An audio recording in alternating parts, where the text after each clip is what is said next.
एक बार फिर सती अपने प्रेम की परीक्षा देने जा रही है। वो अपने पिता को शिव के लिए मनाने जा रही हैं, जो पूर्ण रूप से असंभव सा है।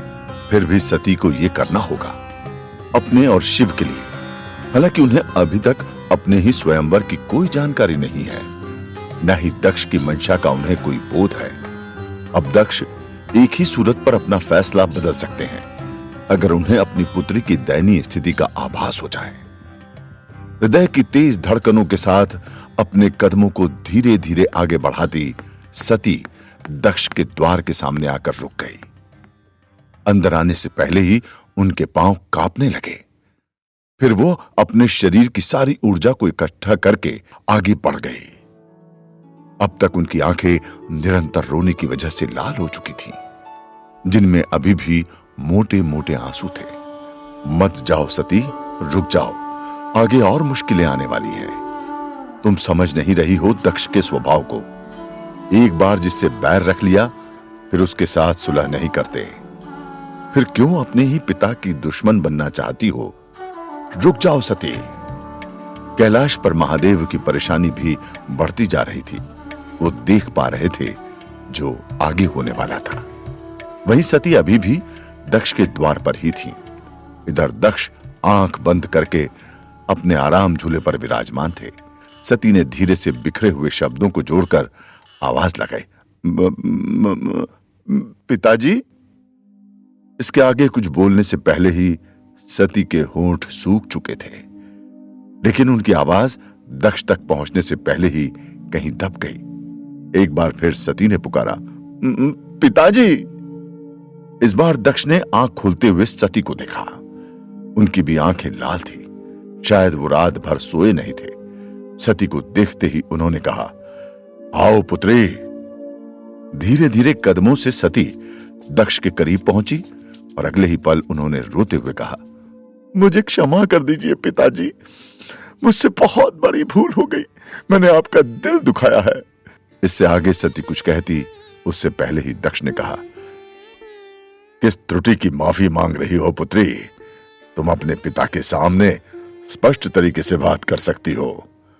कहते हुए दक्ष मुस्कुरा रहे थे और उनकी यह मुस्कान किसी तूफान के आने से पहले की शांति की तरह लग रही थी। आपके शत्रु की तरफ आकर्षित होने के लिए मैं अपने पुत्री होने का फर्ज नहीं निभा पाई। आपने मुझे सब कुछ दिया और मैं उसका भी मान नहीं रख पाई। सती बात कम कर रही थी और रोज ज्यादा रही थी। नहीं पुत्री, इसमें तुम्हारी कोई गलती नहीं है। तुम तो बहुत नादान हो। सारा खेल उस अघोरी का रचा हुआ है। उसी ने तुम्हें प्रेम के जाल में फंसाया है। लेकिन तुम चिंता नहीं करना, इस बार मैं उसे ऐसा सबक सिखाऊंगा कि वो फिर कभी तुम्हें परेशान नहीं करेगा। दक्ष अभी भी मुस्कुरा रहे थे। तभी सती ने कहा, नहीं पिताजी, आपसे कोई भूल हुई है। प्रेम महादेव मुझसे नहीं, मैं महादेव से करती हूं। वो तो हमेशा इस बात से इनकार करते आए। अपने पिता को मुस्कुराता देख सती को लग रहा था कि उनके समझाने पर दक्ष समझ जाएंगे, लेकिन जैसे ही दक्ष ने सती की यह बात सुनी, अचानक ही वो किसी ज्वालामुखी के समान क्रोध से आग बबूला होने लगे और उन्होंने गुस्से से चिल्लाते हुए कहा, सती, मेरे सामने ऐसे तुच्छ शब्दों का इस्तेमाल करने की तुम्हारी हिम्मत कैसे हुई? इतनी जल्दी अपने सभी संस्कार, बड़ों की इज्जत भूल गई? नहीं पिताजी, मुझे क्षमा कर दीजिए, लेकिन मैं उनके बिना जी नहीं पाऊंगी। मैंने उनकी तपस्या की है, दिन रात ईश्वर से उन्हें ही अपने वर के रूप में मांगा है और यही सत्य है पिताजी। नहीं सती, तुम अभी तक सत्य से वंचित रही हो, किंतु आज तुम्हें अपने पिता के क्रोध का आभास होगा। एक बार फिर क्रोध में चिल्लाते हुए दक्ष ने कहा और सती का हाथ पकड़कर उन्हें उनके कक्ष की ओर ले जाने लगे। अब तक सभी लोग ये दृश्य देख चुके थे और सभी दक्ष के क्रोध से बचने की कोशिश करने लगे। वहीं सती के कक्ष के द्वार पर पहुंचते ही दक्ष ने उन्हें कक्ष के अंदर धक्का दे दिया और कहा, अब यही तुम्हारा सत्य है सती। अब जब तक तुम उस बैरागी का ख्याल अपने दिल से नहीं निकाल देती, तब तक तुम्हें इसी कक्ष में कैद रहना होगा। अब ना तुम उससे मिलने जा सकोगी और न ही वो तुमसे मिलने आ सकेगा। मैं स्वयं ध्यान रखूंगा कि तुम्हें किसी भी चीज की आवश्यकता तो हो, लेकिन वो तुम्हें मिले नहीं। अब तुम्हें उस शिव का ख्याल अपने मन से निकालना होगा। इसके बाद उन्होंने बाहर सभी से कहा, अगर किसी ने भी सती का हितैषी बनने की कोशिश की तो मुझसे बुरा कोई नहीं होगा। उसे भी सती के समान दोषी माना जाएगा और उसकी सजा इससे भी ज्यादा कठोर। कहते ही दक्ष ने कक्ष का द्वार बाहर से बंद कर दिया और अपने मंत्रोच्चारण से कक्ष को प्रभावित कर दिया, जिससे ना कोई अंदर आ सके और ना ही कोई बाहर जा सके। इसके बाद दक्ष गुस्से में वहां से चले गए, जबकि कक्ष के अंदर सती बिलख बिलख कर रो रही थीं और कक्ष के बाहर सती की हालत देखकर सभी की आंखों में आंसू थे। लेकिन दक्ष के गुस्से के आगे सभी बाध्य थे। दूसरी तरफ कक्ष में कैद सती अकेली हो चुकी थी और यह अकेलापन कब तक बर्दाश्त करना था उन्हें खुद भी नहीं पता। रोते रोते उनके दिमाग के भीतर शिव से संबंधित हर एक बात की छवि चल रही थी। मैं आपको अपने मन से नहीं निकाल सकती और मैं अपने माँ पिताजी का भी अपमान नहीं कर सकती, इसलिए अब मेरे पास कोई विकल्प नहीं बचा है। मैं अपने आप को पवित्र अग्नि के हवाले करने जा रही हूँ। इस तरह जीने से अच्छा है कि मैं अपने प्राण त्याग दूं। पहले मैंने खुद प्रेम की परिभाषा समझने में इतनी परेशानियों का सामना किया, अब मुझे उसी प्रेम के बारे में सभी को समझाना पड़ रहा है, लेकिन फिर भी मुझे कोई नहीं समझ पा रहा। ऐसे में मेरा जीना व्यर्थ है। हे पवित्र अग्नि, मैं आपकी शरण में आ रही हूं, मुझे स्वीकार करें। कहते हुए सती आगे बढ़ने लगी, लेकिन आगे कुछ अनहोनी होती उससे पहले ही उस अग्नि से शिव प्रकट हुए और उन्होंने सती को रोकने के लिए उनका हाथ पकड़ते हुए कहा, रुक जाओ सती, जीवन बहुमूल्य है, इसे ऐसे व्यर्थ मत करो। शिव ने सती को समझाते हुए कहा, और जो मेरे साथ हो रहा है उसका क्या? ना आप मुझे समझने को तैयार हैं, ना ही पिताजी। अब ऐसे में मैं करूं तो क्या करूं? सती का गुस्सा उदासीनता में बदलने लगा। तभी महादेव ने उन्हें समझाते हुए कहा, तुम्हें अपने पिता की बात सुननी चाहिए सती। इस संसार में यदि अपनी संतान से उसके माता पिता प्रसन्न रहते हैं तो ईश्वर भी सदैव उसके साथ होते हैं, लेकिन माता पिता को दुखी करके कोई भी सुख से जीवन व्यतीत नहीं कर सकता। लेकिन उस प्रेम का क्या जो मैं आपसे करती हूं? सती ने सवाल किया। तुम्हें कोई प्रेम नहीं है सती, तुम्हें बस मेरे प्रति आकर्षण है जो समय के साथ समाप्त हो जाएगा। इसलिए तुम्हें अपने पिता की बात माननी चाहिए। यदि ऐसा है तो क्यों आप मुझे मुसीबत में देखते ही मेरी रक्षा करने के लिए आते हैं? क्यों मेरे बुलाने पर भी आप मेरे सामने प्रकट हो जाते हैं? सती जैसे कोई भी बात मानने को तैयार ही नहीं थी। हर प्रश्न का उत्तर हो यह जरूरी नहीं है, इसलिए तुम्हें अपनी परेशानियों को कम करना होगा और वो तभी मुमकिन है जब तुम अपने पिता की बात मानकर मुझे भुला दो। कहते ही महादेव अदृश्य हो गए। आप चाहे कितना ही प्रयत्न क्यों ना कर लें, लेकिन मैं आपके बिना नहीं रह पाऊंगी। शिव के जाने के बाद माता सती खुद से ही बात करते हुए उदास होने लगी। इधर दक्ष अपने गुस्से को काबू रखने की कोशिश कर रहे थे। उन्हें अभी भी सती के स्वयंवर के अलावा शिव और सती को अलग करने का कोई दूसरा उपाय नहीं सूझ रहा था। इसलिए उन्होंने प्रसूति को अपने पास बुलाया और उनके आने पर दक्ष ने कहा, मुझे जल्द से जल्द सती के स्वयंवर की सूचना सभी तक पहुंचानी होगी। इससे पहले शिव कोई और छल करे, मैं सती का विवाह करा देना चाहता हूं। वही प्रसूति दक्ष की बातों को तो आसानी से समझ रही थी, लेकिन उनके मुख पर अलग ही परेशानी थी जिसे दक्ष ने भी पढ़ लिया। उन्होंने बिना प्रसूति की तरफ देखे हुए पूछा, चलो बताओ, अब शिव और सती के अलावा ऐसी कौन सी बात है जो तुम्हें परेशान कर रही है? जी, मैं वो कहना चाह रही थी कि सती का स्वयंवर अभी करना उचित नहीं रहेगा। वो पहले से ही काफी कुछ बर्दाश्त कर रही है। ऐसे में स्वयंवर की खबर सुनकर वो और टूट जाएगी। प्रसूति ने धीरे से अपनी बात खत्म कर दी। नहीं प्रसूति, ऐसा नहीं होगा। प्रजापति दक्ष अपने फैसले को कभी वापस नहीं लेता। एक बार जो कह दिया सो कह दिया। सती का स्वयंवर होकर ही रहेगा, फिर चाहे इसकी कोई भी कीमत क्यों ना हो। अपने अहंकार के कारण दक्ष कुछ भी मानने को तैयार नहीं थे और इस बात को प्रसूति अच्छी तरह समझ रही थी। इसलिए वो इस स्वयंवर को रोकने के लिए कोई उपाय ढूंढने लगी। अब तक रात का मध्यकालीन समय चल रहा था और सती की चिंता में व्याकुल मनमोहिनी को नींद नहीं आ रही थी। वो बार बार करवट लिए जा रही थी।